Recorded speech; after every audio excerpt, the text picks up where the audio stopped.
안녕하세요. 우리의 마음과 생각, 그 깊은 곳을 탐험하는 시간입니다. 세상에는 우리와 아주 다른 방식으로 세상을 보고 느끼는 사람들이 있습니다. 오늘은 그 중에서도 자기애성 성격장애, 즉 NPD 진단을 받은 한 사람의 내면으로 들어가 보려 합니다. 우리가 흔히 나르시시스트라고 부르는 사람들은 단순히 자기중심적인 사람을 의미하는 것이 아닙니다. 그 이면에는 우리가 상상하기 어려운 깊은 공허함과 고통이 자리 잡고 있을 수 있습니다. 오늘 우리는 제이콥이라는 한 남성의 목소리를 통해 가면 뒤에 숨겨진 그의 진짜 세상과 마주하게 될 겁니다. 이 이야기는 누군가를 비난하기 위함이 아니라 인간의 복잡한 내면을 더 깊이 이해하기 위한 여정입니다. 이 깊은 마음의 여정을 시작하기에 앞서 오늘 이야기가 당신의 마음에 작은 울림이라도 준다면 구독과 좋아요로 저희의 여정에 동행해 주시길 부탁드립니다. 당신의 작은 관심이 우리가 더 깊고 의미 있는 이야기를 만드는데 큰 힘이 됩니다. 자, 이제 그의 이야기 속으로 들어가 보겠습니다. 저는 어릴 적부터 제 자신이 근본적으로 뭔가 잘못되었고 부서진 존재라는 느낌을 안고 살았습니다. 병적인 수준으로 오해받고 있다는 느낌에 시달렸죠.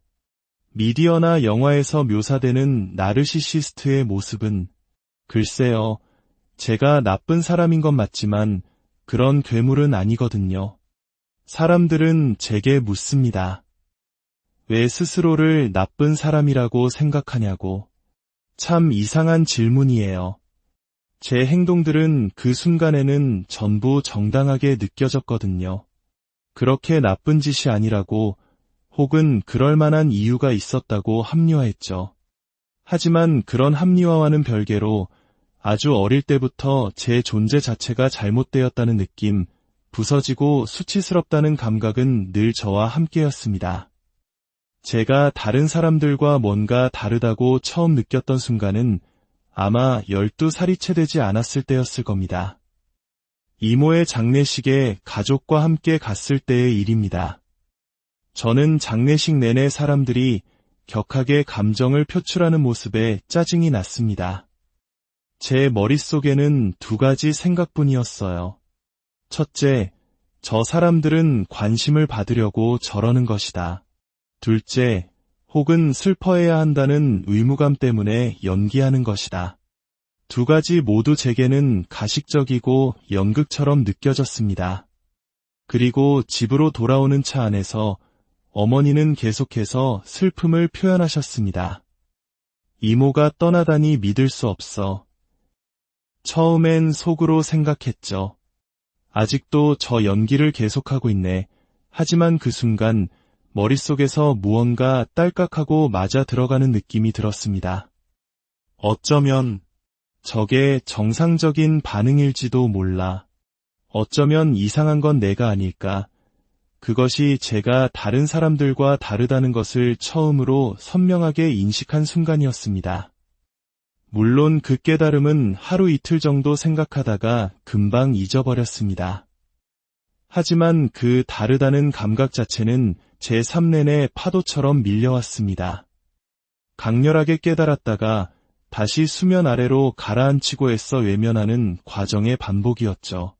저는 늘 제가 남들과 다르다는 것을 알았지만 그것에 정확한 이름을 붙일 수는 없었습니다.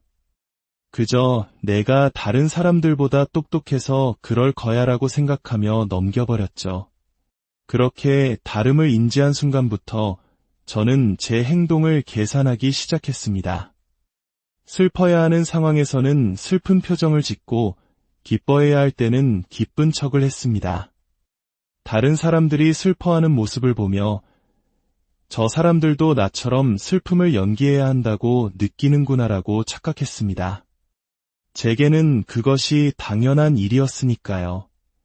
누군가 어머니가 돌아가셨어 라고 말하면 슬퍼해야 한다는 것을 압니다. 그것이 슬픈 일이라는 것을 논리적으로 이해하니까요. 하지만 가끔은 그 연기가 서툴러서 선을 넘기도 합니다. 저는 힘든 상황을 농담으로 무마하려는 경향이 있는데 누군가의 어머니가 돌아가신 상황에서 부적절한 농담을 던지고 나서야 아차, 이건 아니지 하고 깨닫는 식입니다. 제 머릿속에는 상황에 맞는 대본 같은 것이 존재합니다. 완벽한 대본은 아니지만 어떻게 하면 사람들이 기분 좋게 느낄지, 어떻게 행동해야 하는지에 대한 일반적인 지침이죠. 그리고 가끔 제가 그 대본에 집중하지 않고 무심코 행동할 때 실수가 발생합니다. 어떤 분들은 사이코패스처럼 거울 앞에서 표정을 연습하는 모습을 상상할지도 모르겠습니다. 네, 어느 정도는 맞습니다. 저와 같은 진단을 받은 유일한 친구와 저는 종종 무표정한 얼굴을 감추기 위해 표정 연습을 한다는 이야기를 나누곤 합니다. 하지만 대부분의 사회적 상황에서는 훨씬 더 유동적입니다. 저는 무엇을 해야 사람들이 긍정적으로 반응할지 논리적으로 추론할 수 있습니다. 오늘 이 인터뷰에 오기 전에도 저는 예상 질문을 떠올리고 어떤 식으로 대답해야 특정 이미지를 줄 수 있을지 머릿속으로 수없이 리허설했습니다. 이런 대답을 하면 상대방이 나를 오해하지 않도록 이런 말을 덧붙여야지. 이런 계산의 대부분은 이제 거의 무의식적으로, 순간적으로 일어납니다. 제 성장 배경에 대해 궁금해하시는 분들도 많을 겁니다. 이 부분에 대해서는 조심스럽습니다. 제 부모님에게도 분명 잘못이 있었지만 그분들에 대한 원망을 내려놓는 것이 제 치유 과정의 중요한 일부였기 때문입니다. 세대 간의 대물림되는 트라우마라는 것이 있고 또 지금은 더 나은 사람이 되려고 노력하는 부모님의 모습을 보고 있기도 합니다. 그래서 자세히 말하고 싶지는 않습니다. 다만 이 정도로만 말씀드리죠. 제 여동생은 경계선 성격장애 진단을 받았고 저는 자기애성 성격장애 진단을 받았습니다. 한 가정에서 자란 남매가 모두 트라우마와 관련된 심각한 성격장애를 진단받았다는 사실에서 여러분은 많은 것을 추측하실 수 있을 겁니다. 제가 만나본 나르시시스트 중에 트라우마가 없는 사람은 단 한 명도 없었습니다. 제가 공식적으로 진단을 받게 된 계기는 한 관계의 끝이었습니다. 저는 오랫동안 정신건강 시스템을 들락날락했지만 제 발로 치료를 찾아간 것은 그때가 처음이었습니다. 당시 제 기준에서는 꽤 건강한 연애를 하고 있었어요. 하지만 저는 그 관계 도중에 오랫동안 만남과 헤어짐을 반복하던 다른 사람과 바람을 피웠습니다. 그 사람은 저와 서로에게 끔찍한 영향을 주는 사람이었죠. 당연히 건강했던 관계는 끝이 났습니다. 그러고 나서 저는 바람을 피웠던 그 상대에게 잘 보이기 위해 심리치료를 받기 시작했습니다. 난 이렇게 건강한 사람이야.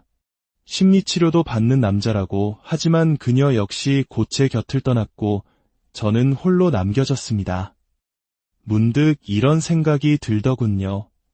나는 꽤 괜찮은 관계를 내 손으로 망쳐버렸구나. 대체 무엇을 위해서?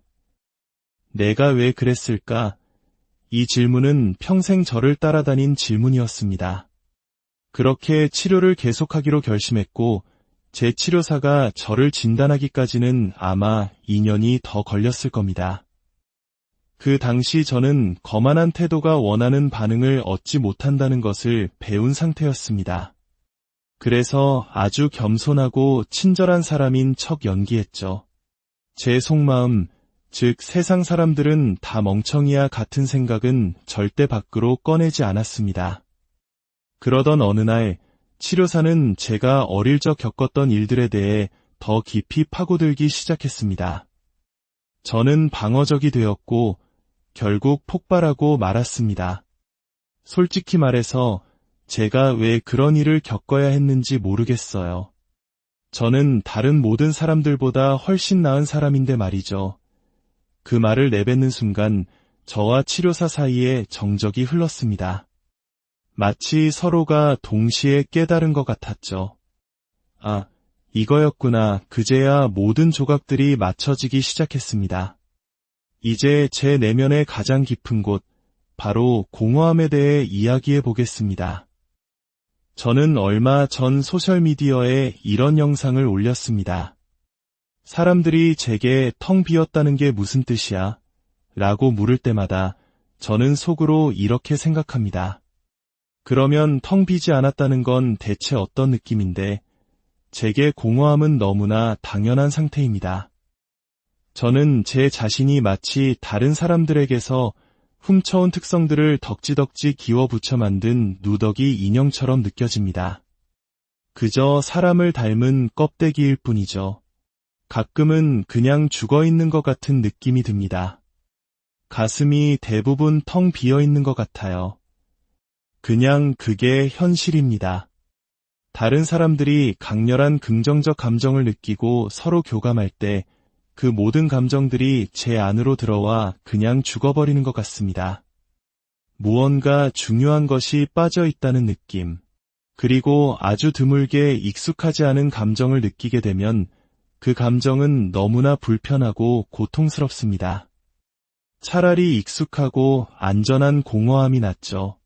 가장 이상한 점은 이토록 텅 비어있다고 느끼면서도 동시에 이 껍데기 안에 있는 무언가를 필사적으로 지켜야 한다는 강렬한 욕구를 느낀다는 겁니다.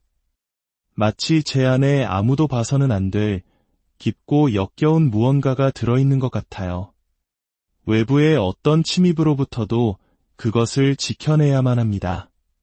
많은 사람들이 말합니다. 당신은 텅 빈 게 아니에요. 당신 안의 아름다움을 아직 발견하지 못했을 뿐이에요.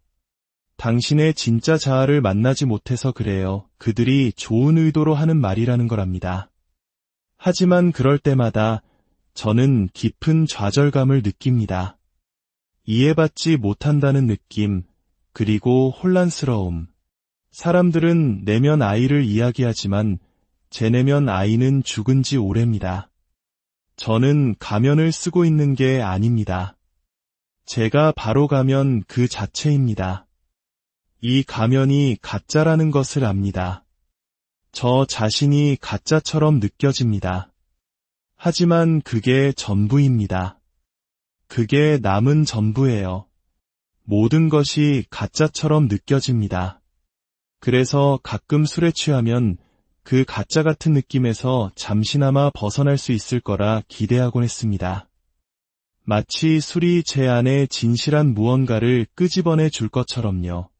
하지만 술에서 깨어나면 술에 취했던 모든 행동들이 또 다른 정교한 연기였다는 것을 깨닫고 더 깊은 절망에 빠지곤 했습니다. 제게 나라는 존재는 다른 사람의 시선이나 상호작용이 있을 때만 존재하는 것 같습니다. 혼자 있을 때 제 뇌는 오직 다른 사람에게 어떻게 보일까, 어떻게 반응을 이끌어낼까에만 집중합니다. 솔직히 말해 저는 영화에 대한 진정한 감상이 없습니다. 영화를 보는 내내 혹은 영화가 끝나자마자 저는 어떻게 분석해야 똑똑하고 교양 있어 보일지 세련된 의견을 만들어낼 수 있을지만 고민합니다. 취미를 고를 때조차도 이 취미가 나를 더 인상적인 사람으로 만들어줄까? 를 먼저 생각합니다. 관계 역시 마찬가지였습니다. 과거에 제게 다른 사람들은 자존감을 채우기 위한 수단에 불과했습니다. 저는 저보다 못한 사람과는 어울리고 싶어 하지 않았습니다. 그런 사람과 함께 있으면 제 가치까지 떨어지는 것 같았으니까요. 흔히 나르시시스트가 통제하기 쉬운 사람을 원한다고 생각하지만 저는 정반대였습니다. 만약 제 파트너가 제게 통제당한다면 그건 제가 한심한 사람과 만나고 있다는 뜻이 되니까요. 저는 동등한 상대를 원했습니다. 위협을 느끼지 않으면서도 남들이 보기에 격이 맞는 관계로 보이고 싶었기 때문입니다. 한 번은 저를 숭배하던 저의 자존감 주스 네트워크가 무너져 내린 적이 있습니다. 마지막 남은 보루였던 친구들마저 저와 거리를 두려하자 저는 그 그룹의 일원 중 한 명과 의도적으로 사귀기 시작했습니다. 순전히 그 그룹에 더 직접적으로 접근해서 제 이미지를 관리하기 위해서였습니다. 이런 이야기를 들으면 섬뜩하게 느껴질 수도 있겠죠. 하지만 이것이 바로 저의 세상이 작동하는 방식입니다. 제 친구가 한 번은 이렇게 물었습니다. 다른 사람들이 말해주지 않으면 사람들은 자기가 누구인지 어떻게 알아? 그 말을 듣는 순간 드디어 나를 이해하는 사람을 만났다는 생각에 전율했습니다. 저는 제가 무엇인지, 제가 누구인지, 제가 남들보다 우월하다는 객관적인 증거가 끊임없이 필요합니다. 다른 사람의 의견이 제가 스스로에게 하는 그 어떤 말보다 훨씬 더 현실적으로 느껴집니다. 그렇다면 이런 나르시시스트는 변할 수 있을까요? 저는 변화라는 단어의 의미를 먼저 생각해야 한다고 봅니다. 이것은 만성적인 질환입니다. 하지만 저는 변화하고자 하는 욕구가 있고 적극적으로 노력한다면 변하지 못할 정신질환은 없다고 믿습니다. 사실 많은 사람들이 생각하는 것보다 더 많은 나르시시스트들이 변화를 시도하고 있을 겁니다. 왜냐하면 이런 삶은 결코 행복하지 않기 때문입니다. 모든 것이 당신 뜻대로 흘러갈 때는 기능적으로 살아갈 수 있겠죠. 하지만 행운은 언젠가 바닥나기 마련이고 결국 당신은 외톨이로 남아 자신을 마주하게 됩니다. 그때 당신은 다시 이 파괴적인 사이클을 시작하거나 아니면 이제는 내 문제를 직시해야 할 때라고 결심하게 될 겁니다. 물론 그 과정은 끔찍하게 고통스럽습니다. 자신의 유년 시절을 애도해야 하고 내면의 공허함을 마주해야 합니다. 그리고 가장 힘든 것은 자신이 평생을 살아왔지만 단 한 번도 제대로 살아본 적이 없다는 사실을 받아들여야 한다는 점입니다. 모든 방어 기제가 결국 진정한 관계를 맺고 삶을 즐기는 것을 막아왔다는 것을 인정해야 하죠. 그것은 마치 삶 전체를 하드 리셋하는 것과 같습니다. 지금 저의 가장 큰 장애물은 치료사가 제안하는 EMDR, 즉 안구 운동 둔감화 및 재처리 요법을 받아들이는 것입니다. 어릴 적 트라우마를 직접적으로 건드리는 치료법이죠. 저는 아직 그 기억들을 마주할 준비가 되지 않았습니다. 하지만 언젠가는 해야 한다는 것을 압니다. 그래야만 제 안에 혹시라도 남아있을지 모를 내면 아이를 만날 수 있을 테니까요. 제가 느끼는 공허함에서 잠시라도 벗어날 수 있는 순간이 있냐고요?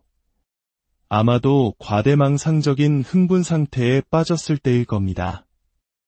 엄청난 양의 자존감 주스를 공급받으면 거의 행복감에 가까운 상태가 되기도 합니다.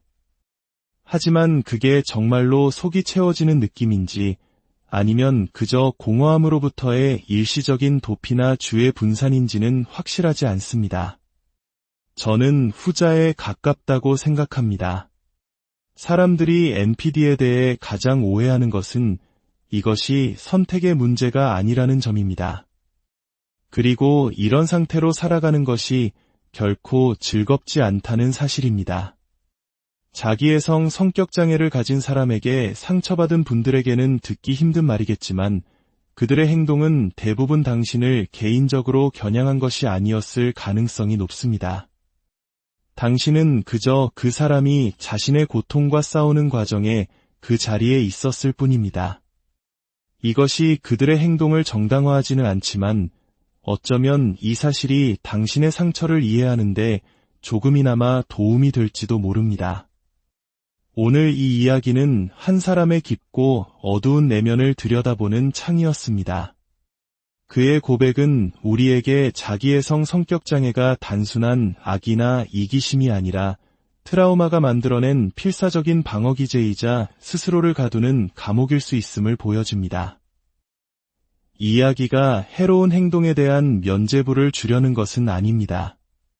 다만 화려하고 거대한 가면 뒤에 숨겨진 지독한 외로움과 고통을 조금이나마 이해해달라고 요청하는 것일지도 모릅니다. 오늘 이야기가 여러분에게 새로운 관점을 선물했다면 이 영상을 다른 사람들과도 공유해주세요. 이해를 넓히는 것이야말로 치유의 첫걸음일 테니까요. 안녕하세요. 우리의 마음과 생각, 그 깊은 곳을 탐험하는 시간입니다. 세상에는 우리와 아주 다른 방식으로 세상을 보고 느끼는 사람들이 있습니다. 오늘은 그 중에서도 자기애성 성격장애, 즉 NPD 진단을 받은 한 사람의 내면으로 들어가 보려 합니다. 우리가 흔히 나르시시스트라고 부르는 사람들은 단순히 자기중심적인 사람을 의미하는 것이 아닙니다. 그 이면에는 우리가 상상하기 어려운 깊은 공허함과 고통이 자리 잡고 있을 수 있습니다. 오늘 우리는 제이콥이라는 한 남성의 목소리를 통해 가면 뒤에 숨겨진 그의 진짜 세상과 마주하게 될 겁니다. 이야기는 누군가를 비난하기 위함이 아니라 인간의 복잡한 내면을 더 깊이 이해하기 위한 여정입니다. 이 깊은 마음의 여정을 시작하기에 앞서 오늘 이야기가 당신의 마음에 작은 울림이라도 준다면 구독과 좋아요로 저희의 여정에 동행해 주시길 부탁드립니다. 당신의 작은 관심이 우리가 더 깊고 의미 있는 이야기를 만드는데 큰 힘이 됩니다. 자, 이제 그의 이야기 속으로 들어가 보겠습니다. 저는 어릴 적부터 제 자신이 근본적으로 뭔가 잘못되었고 부서진 존재라는 느낌을 안고 살았습니다.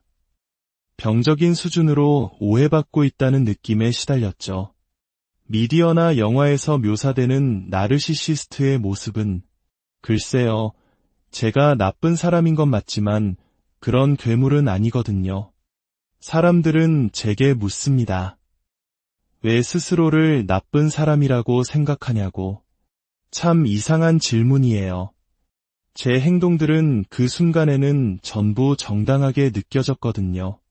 그렇게 나쁜 짓이 아니라고 혹은 그럴 만한 이유가 있었다고 합리화했죠. 하지만 그런 합리화와는 별개로 아주 어릴 때부터 제 존재 자체가 잘못되었다는 느낌, 부서지고 수치스럽다는 감각은 늘 저와 함께였습니다.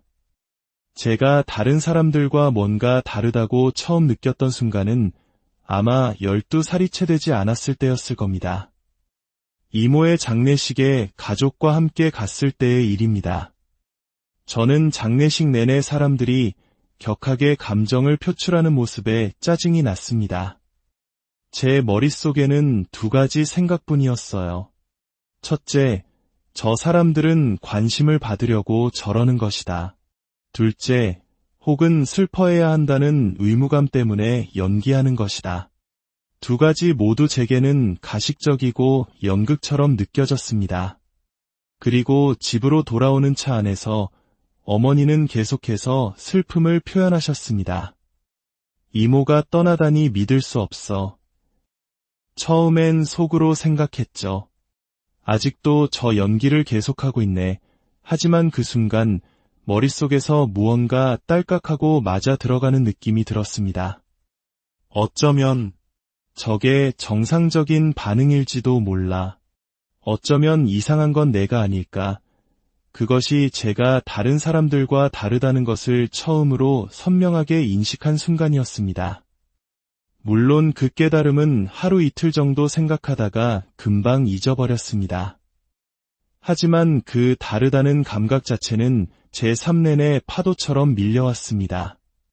강렬하게 깨달았다가 다시 수면 아래로 가라앉히고 애써 외면하는 과정의 반복이었죠. 저는 늘 제가 남들과 다르다는 것을 알았지만 그것에 정확한 이름을 붙일 수는 없었습니다. 그저 내가 다른 사람들보다 똑똑해서 그럴 거야라고 생각하며 넘겨버렸죠. 그렇게 다름을 인지한 순간부터 저는 제 행동을 계산하기 시작했습니다. 슬퍼야 하는 상황에서는 슬픈 표정을 짓고 기뻐해야 할 때는 기쁜 척을 했습니다. 다른 사람들이 슬퍼하는 모습을 보며 저 사람들도 나처럼 슬픔을 연기해야 한다고 느끼는구나라고 착각했습니다. 제게는 그것이 당연한 일이었으니까요. 누군가 어머니가 돌아가셨어 라고 말하면 슬퍼해야 한다는 것을 압니다. 그것이 슬픈 일이라는 것을 논리적으로 이해하니까요. 하지만 가끔은 그 연기가 서툴러서 선을 넘기도 합니다.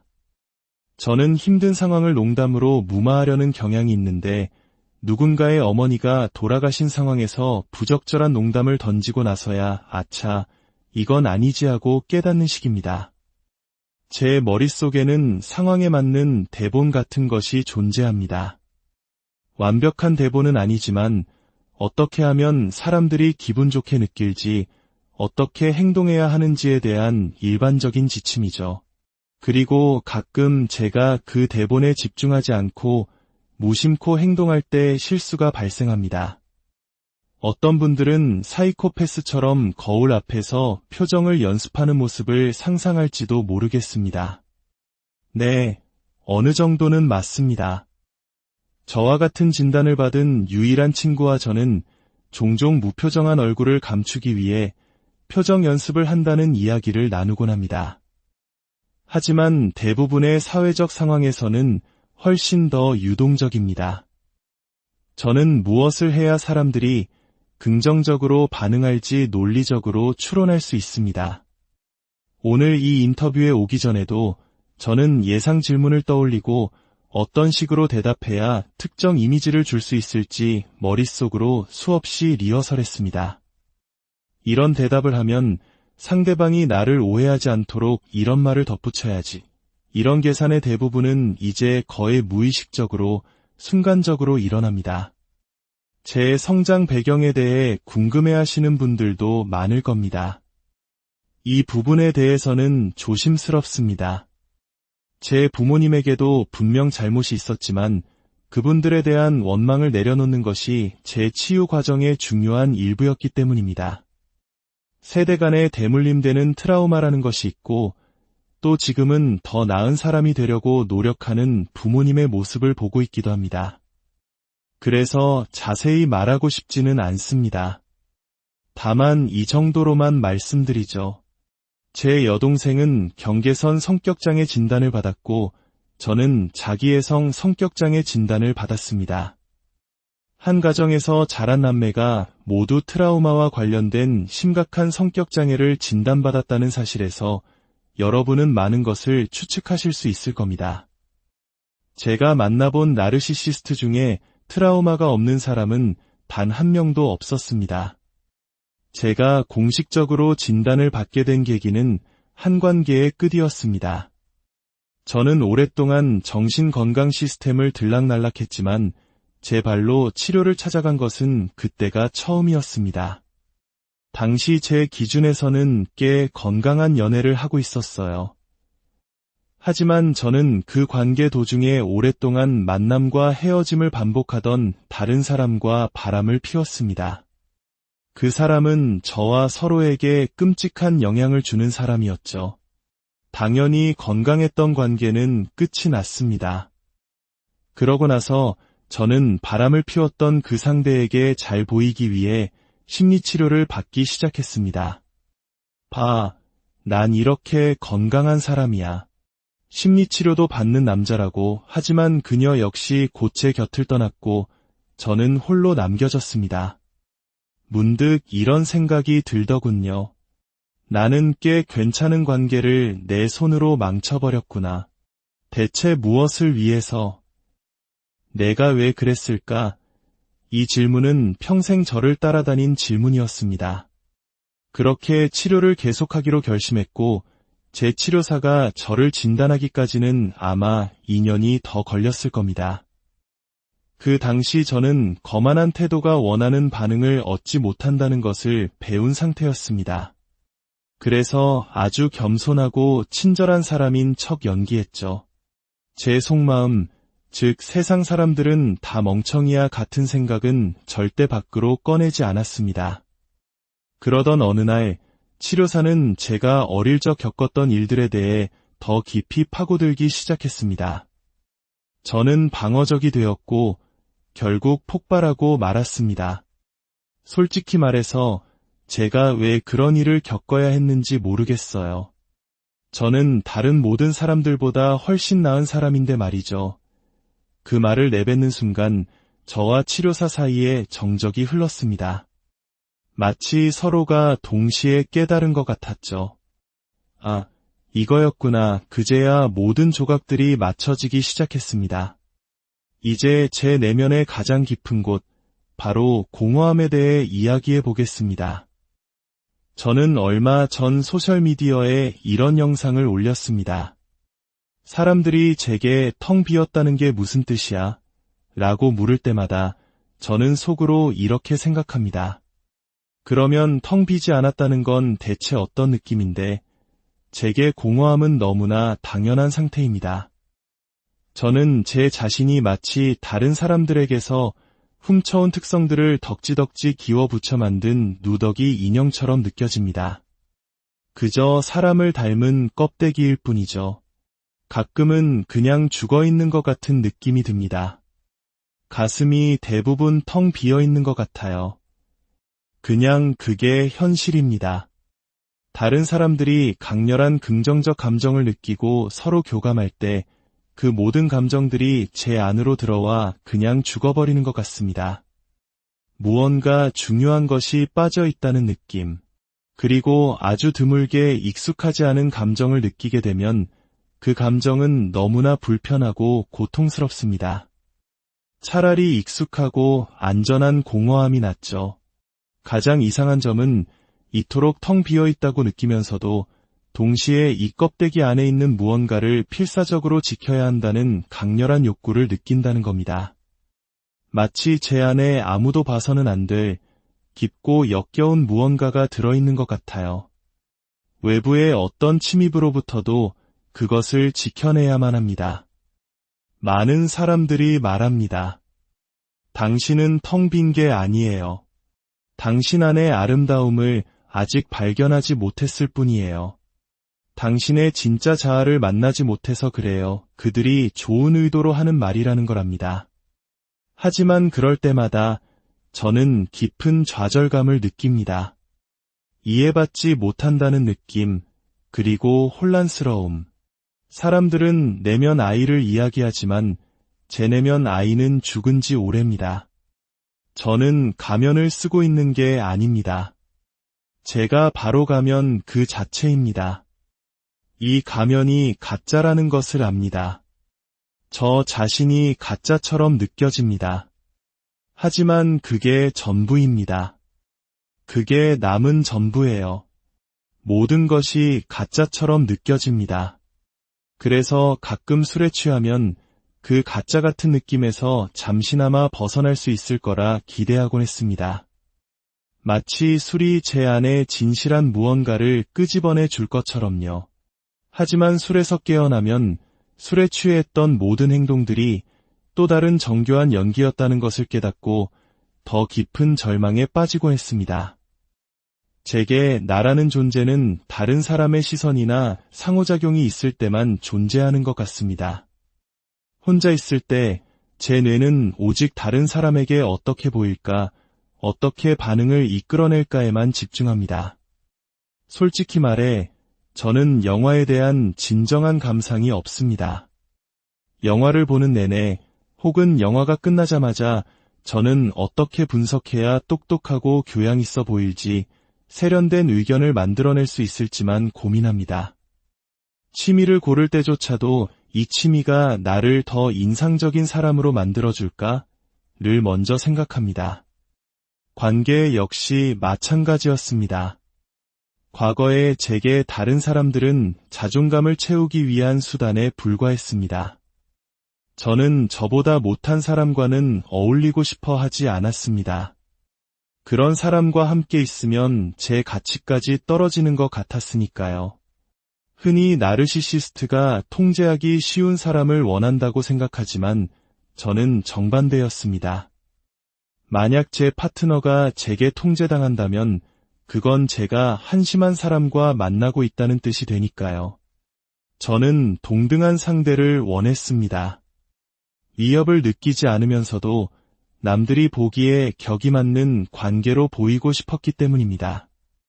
한 번은 저를 숭배하던 저의 자존감 주스 네트워크가 무너져 내린 적이 있습니다. 마지막 남은 보루였던 친구들마저 저와 거리를 두려하자 저는 그 그룹의 일원 중 한 명과 의도적으로 사귀기 시작했습니다. 순전히 그 그룹에 더 직접적으로 접근해서 제 이미지를 관리하기 위해서였습니다. 이런 이야기를 들으면 섬뜩하게 느껴질 수도 있겠죠.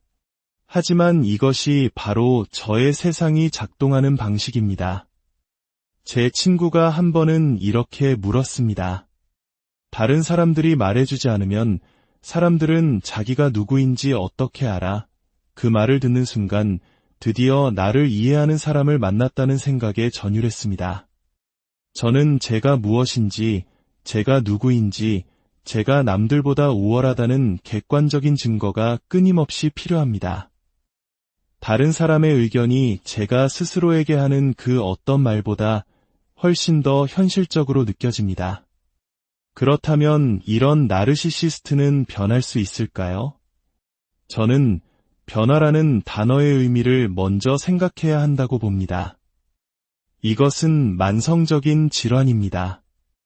하지만 저는 변화하고자 하는 욕구가 있고 적극적으로 노력한다면 변하지 못할 정신질환은 없다고 믿습니다. 사실 많은 사람들이 생각하는 것보다 더 많은 나르시시스트들이 변화를 시도하고 있을 겁니다. 왜냐하면 이런 삶은 결코 행복하지 않기 때문입니다. 모든 것이 당신 뜻대로 흘러갈 때는 기능적으로 살아갈 수 있겠죠. 하지만 행운은 언젠가 바닥나기 마련이고 결국 당신은 외톨이로 남아 자신을 마주하게 됩니다. 그때 당신은 다시 이 파괴적인 사이클을 시작하거나 아니면 이제는 내 문제를 직시해야 할 때라고 결심하게 될 겁니다. 물론 그 과정은 끔찍하게 고통스럽습니다. 자신의 유년 시절을 애도해야 하고 내면의 공허함을 마주해야 합니다. 그리고 가장 힘든 것은 자신이 평생을 살아왔지만 단 한 번도 제대로 살아본 적이 없다는 사실을 받아들여야 한다는 점입니다. 모든 방어 기제가 결국 진정한 관계를 맺고 삶을 즐기는 것을 막아왔다는 것을 인정해야 하죠. 그것은 마치 삶 전체를 하드 리셋하는 것과 같습니다. 지금 저의 가장 큰 장애물은 치료사가 제안하는 EMDR, 즉 안구 운동 둔감화 및 재처리 요법을 받아들이는 것입니다. 어릴 적 트라우마를 직접적으로 건드리는 치료법이죠. 저는 아직 그 기억들을 마주할 준비가 되지 않았습니다. 하지만 언젠가는 해야 한다는 것을 압니다. 그래야만 제 안에 혹시라도 남아있을지 모를 내면 아이를 만날 수 있을 테니까요. 제가 느끼는 공허함에서 잠시라도 벗어날 수 있는 순간이 있냐고요? 아마도 과대망상적인 흥분 상태에 빠졌을 때일 겁니다. 엄청난 양의 자존감 주스를 공급받으면 거의 행복감에 가까운 상태가 되기도 합니다.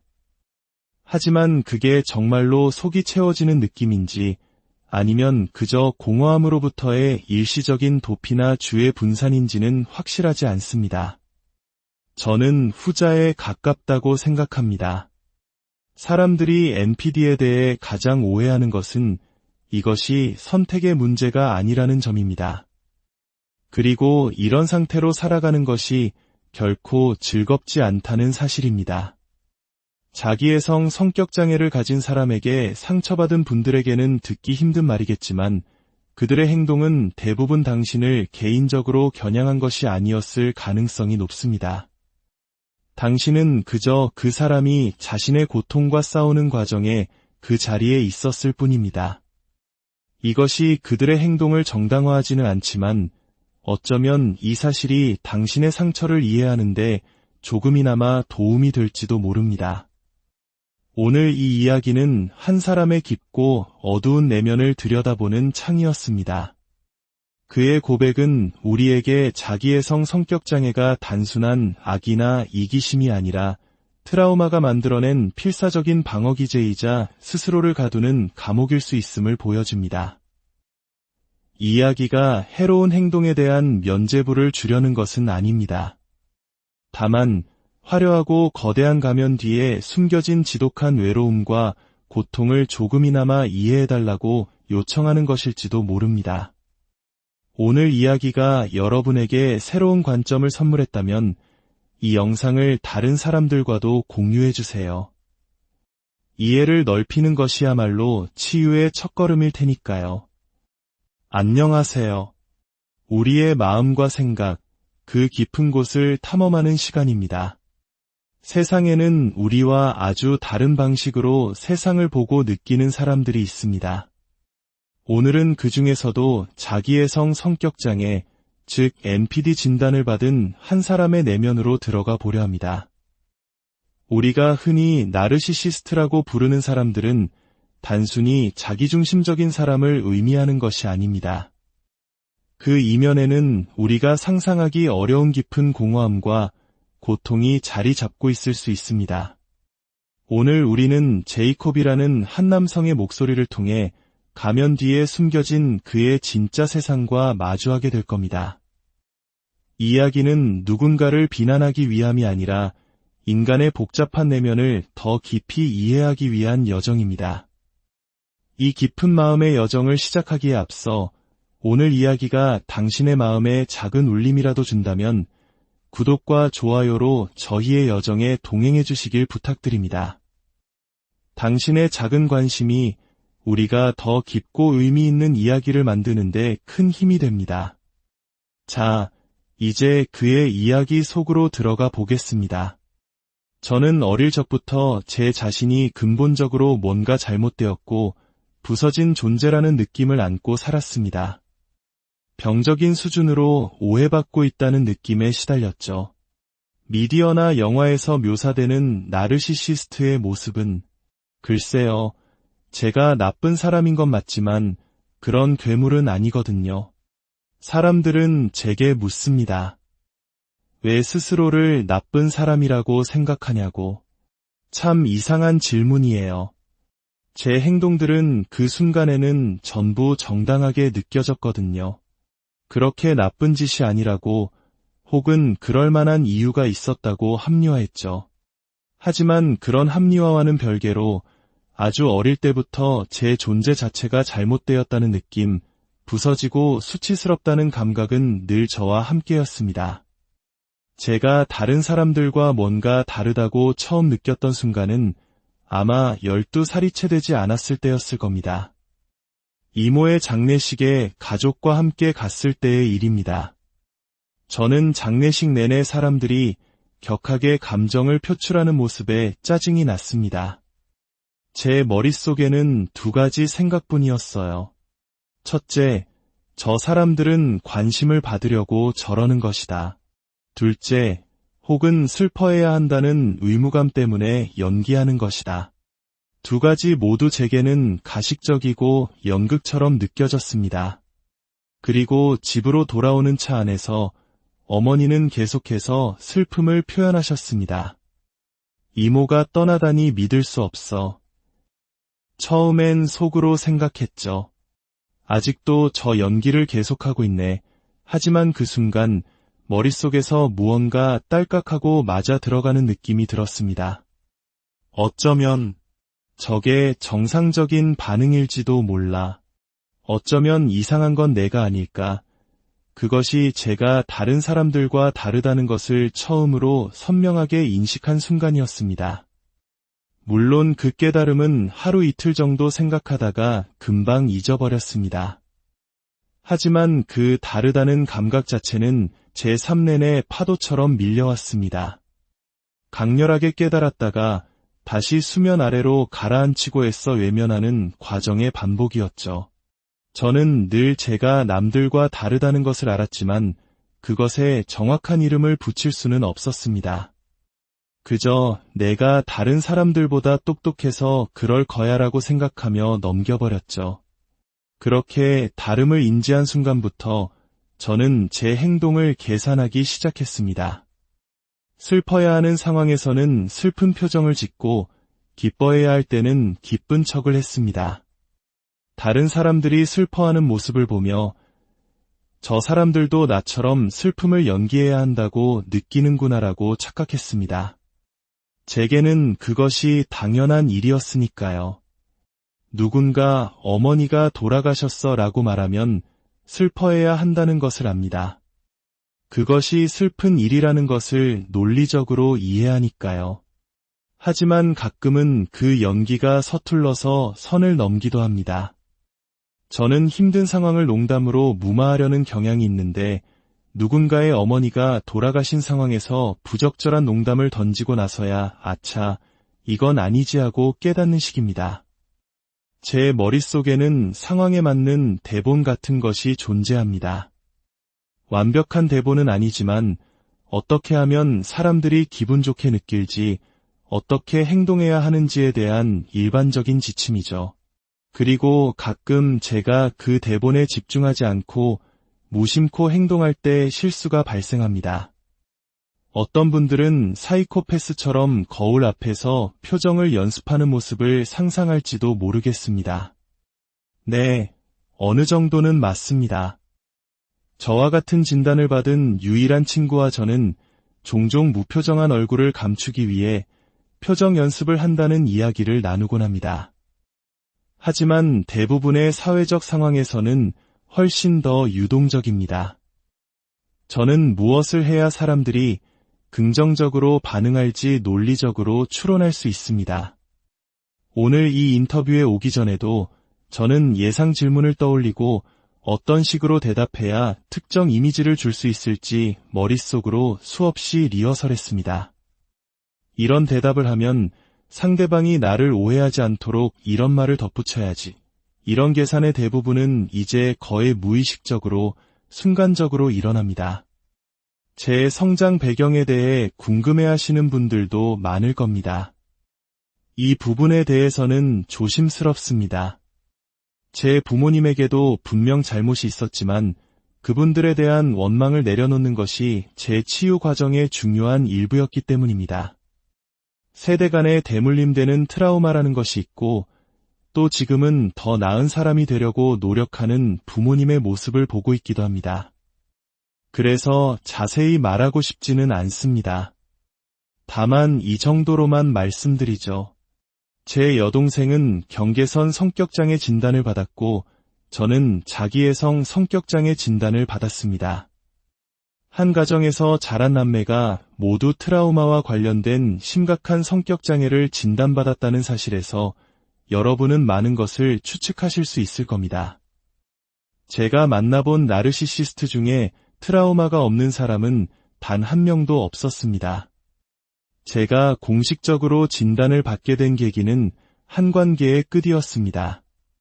저는 오랫동안 정신건강 시스템을 들락날락했지만 제 발로 치료를 찾아간 것은 그때가 처음이었습니다. 당시 제 기준에서는 꽤 건강한 연애를 하고 있었어요. 하지만 저는 그 관계 도중에 오랫동안 만남과 헤어짐을 반복하던 다른 사람과 바람을 피웠습니다. 그 사람은 저와 서로에게 끔찍한 영향을 주는 사람이었죠. 당연히 건강했던 관계는 끝이 났습니다. 그러고 나서 저는 바람을 피웠던 그 상대에게 잘 보이기 위해 심리치료를 받기 시작했습니다. 봐, 난 이렇게 건강한 사람이야. 심리치료도 받는 남자라고. 하지만 그녀 역시 곧 제 곁을 떠났고 저는 홀로 남겨졌습니다. 문득 이런 생각이 들더군요. 나는 꽤 괜찮은 관계를 내 손으로 망쳐버렸구나. 대체 무엇을 위해서? 내가 왜 그랬을까? 이 질문은 평생 저를 따라다닌 질문이었습니다. 그렇게 치료를 계속하기로 결심했고 제 치료사가 저를 진단하기까지는 아마 2년이 더 걸렸을 겁니다. 그 당시 저는 거만한 태도가 원하는 반응을 얻지 못한다는 것을 배운 상태였습니다. 그래서 아주 겸손하고 친절한 사람인 척 연기했죠. 제 속마음, 즉 세상 사람들은 다 멍청이야 같은 생각은 절대 밖으로 꺼내지 않았습니다. 그러던 어느 날 치료사는 제가 어릴 적 겪었던 일들에 대해 더 깊이 파고들기 시작했습니다. 저는 방어적이 되었고 결국 폭발하고 말았습니다. 솔직히 말해서 제가 왜 그런 일을 겪어야 했는지 모르겠어요. 저는 다른 모든 사람들보다 훨씬 나은 사람인데 말이죠. 그 말을 내뱉는 순간 저와 치료사 사이에 정적이 흘렀습니다. 마치 서로가 동시에 깨달은 것 같았죠. 아, 이거였구나. 그제야 모든 조각들이 맞춰지기 시작했습니다. 이제 제 내면의 가장 깊은 곳, 바로 공허함에 대해 이야기해 보겠습니다. 저는 얼마 전 소셜미디어에 이런 영상을 올렸습니다. 사람들이 제게 텅 비었다는 게 무슨 뜻이야? 라고 물을 때마다 저는 속으로 이렇게 생각합니다. 그러면 텅 비지 않았다는 건 대체 어떤 느낌인데, 제게 공허함은 너무나 당연한 상태입니다. 저는 제 자신이 마치 다른 사람들에게서 훔쳐온 특성들을 덕지덕지 기워 붙여 만든 누더기 인형처럼 느껴집니다. 그저 사람을 닮은 껍데기일 뿐이죠. 가끔은 그냥 죽어있는 것 같은 느낌이 듭니다. 가슴이 대부분 텅 비어있는 것 같아요. 그냥 그게 현실입니다. 다른 사람들이 강렬한 긍정적 감정을 느끼고 서로 교감할 때 그 모든 감정들이 제 안으로 들어와 그냥 죽어버리는 것 같습니다. 무언가 중요한 것이 빠져 있다는 느낌. 그리고 아주 드물게 익숙하지 않은 감정을 느끼게 되면 그 감정은 너무나 불편하고 고통스럽습니다. 차라리 익숙하고 안전한 공허함이 낫죠. 가장 이상한 점은 이토록 텅 비어 있다고 느끼면서도 동시에 이 껍데기 안에 있는 무언가를 필사적으로 지켜야 한다는 강렬한 욕구를 느낀다는 겁니다. 마치 제 안에 아무도 봐서는 안 될 깊고 역겨운 무언가가 들어있는 것 같아요. 외부의 어떤 침입으로부터도 그것을 지켜내야만 합니다. 많은 사람들이 말합니다. 당신은 텅 빈 게 아니에요. 당신 안의 아름다움을 아직 발견하지 못했을 뿐이에요. 당신의 진짜 자아를 만나지 못해서 그래요. 그들이 좋은 의도로 하는 말이라는 거랍니다. 하지만 그럴 때마다 저는 깊은 좌절감을 느낍니다. 이해받지 못한다는 느낌, 그리고 혼란스러움. 사람들은 내면 아이를 이야기하지만 제 내면 아이는 죽은 지 오래입니다. 저는 가면을 쓰고 있는 게 아닙니다. 제가 바로 가면 그 자체입니다. 이 가면이 가짜라는 것을 압니다. 저 자신이 가짜처럼 느껴집니다. 하지만 그게 전부입니다. 그게 남은 전부예요. 모든 것이 가짜처럼 느껴집니다. 그래서 가끔 술에 취하면 그 가짜 같은 느낌에서 잠시나마 벗어날 수 있을 거라 기대하곤 했습니다. 마치 술이 제 안에 진실한 무언가를 끄집어내 줄 것처럼요. 하지만 술에서 깨어나면 술에 취했던 모든 행동들이 또 다른 정교한 연기였다는 것을 깨닫고 더 깊은 절망에 빠지곤 했습니다. 제게 나라는 존재는 다른 사람의 시선이나 상호작용이 있을 때만 존재하는 것 같습니다. 혼자 있을 때 제 뇌는 오직 다른 사람에게 어떻게 보일까, 어떻게 반응을 이끌어낼까에만 집중합니다. 솔직히 말해 저는 영화에 대한 진정한 감상이 없습니다. 영화를 보는 내내 혹은 영화가 끝나자마자 저는 어떻게 분석해야 똑똑하고 교양 있어 보일지 세련된 의견을 만들어낼 수 있을지만 고민합니다. 취미를 고를 때조차도 이 취미가 나를 더 인상적인 사람으로 만들어줄까? 를 먼저 생각합니다. 관계 역시 마찬가지였습니다.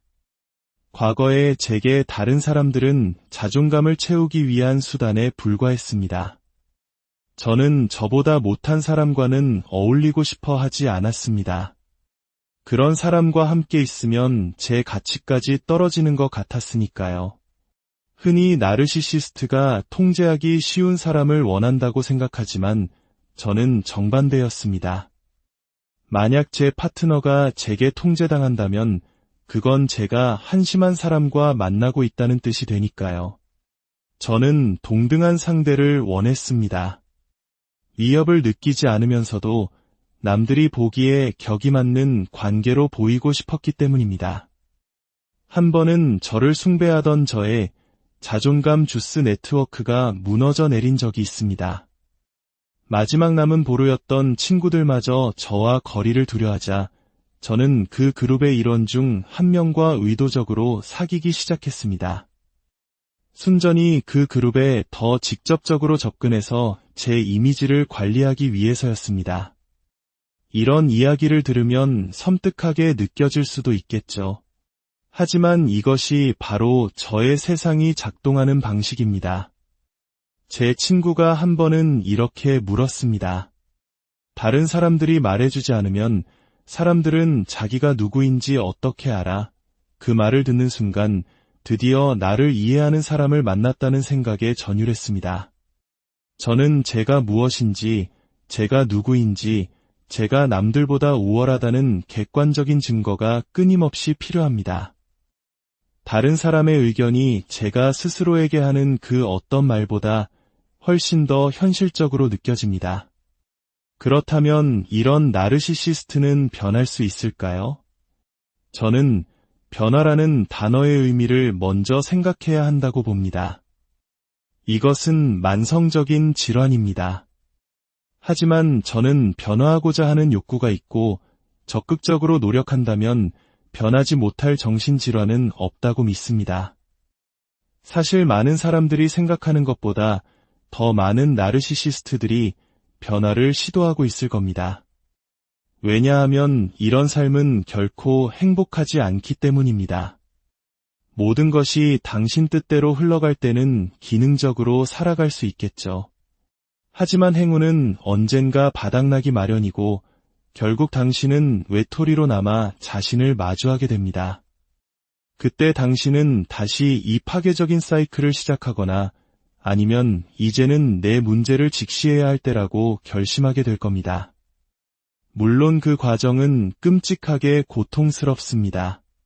자신의 유년 시절을 애도해야 하고 내면의 공허함을 마주해야 합니다. 그리고 가장 힘든 것은 자신이 평생을 살아왔지만 단 한 번도 제대로 살아본 적이 없다는 사실을 받아들여야 한다는 점입니다. 모든 방어기제가 결국 진정한 관계를 맺고 삶을 즐기는 것을 막아왔다는 것을 인정해야 하죠. 그것은 마치 삶 전체를 하드 리셋하는 것과 같습니다. 지금 저의 가장 큰 장애물은 치료사가 제안하는 EMDR, 즉 안구 운동 둔감화 및 재처리 요법을 받아들이는 것입니다. 어릴 적 트라우마를 직접적으로 건드리는 치료법이죠. 저는 아직 그 기억들을 마주할 준비가 되지 않았습니다. 하지만 언젠가는 해야 한다는 것을 압니다. 그래야만 제 안에 혹시라도 남아있을지 모를 내면 아이를 만날 수 있을 테니까요. 제가 느끼는 공허함에서 잠시라도 벗어날 수 있는 순간이 있냐고요? 아마도 과대망상적인 흥분 상태에 빠졌을 때일 겁니다. 엄청난 양의 자존감 주스를 공급받으면 거의 행복감에 가까운 상태가 되기도 합니다. 하지만 그게 정말로 속이 채워지는 느낌인지 아니면 그저 공허함으로부터의 일시적인 도피나 주의 분산인지는 확실하지 않습니다. 저는 후자에 가깝다고 생각합니다. 사람들이 NPD에 대해 가장 오해하는 것은 이것이 선택의 문제가 아니라는 점입니다. 그리고 이런 상태로 살아가는 것이 결코 즐겁지 않다는 사실입니다. 자기애성 성격장애를 가진 사람에게 상처받은 분들에게는 듣기 힘든 말이겠지만 그들의 행동은 대부분 당신을 개인적으로 겨냥한 것이 아니었을 가능성이 높습니다. 당신은 그저 그 사람이 자신의 고통과 싸우는 과정에 그 자리에 있었을 뿐입니다. 이것이 그들의 행동을 정당화하지는 않지만 어쩌면 이 사실이 당신의 상처를 이해하는데 조금이나마 도움이 될지도 모릅니다. 오늘 이 이야기는 한 사람의 깊고 어두운 내면을 들여다보는 창이었습니다. 그의 고백은 우리에게 자기애성 성격장애가 단순한 악이나 이기심이 아니라 트라우마가 만들어낸 필사적인 방어기제이자 스스로를 가두는 감옥일 수 있음을 보여줍니다. 이 이야기가 해로운 행동에 대한 면죄부를 주려는 것은 아닙니다.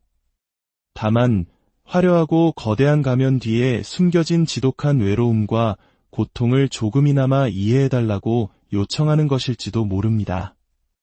오늘 이야기가 여러분에게 새로운 관점을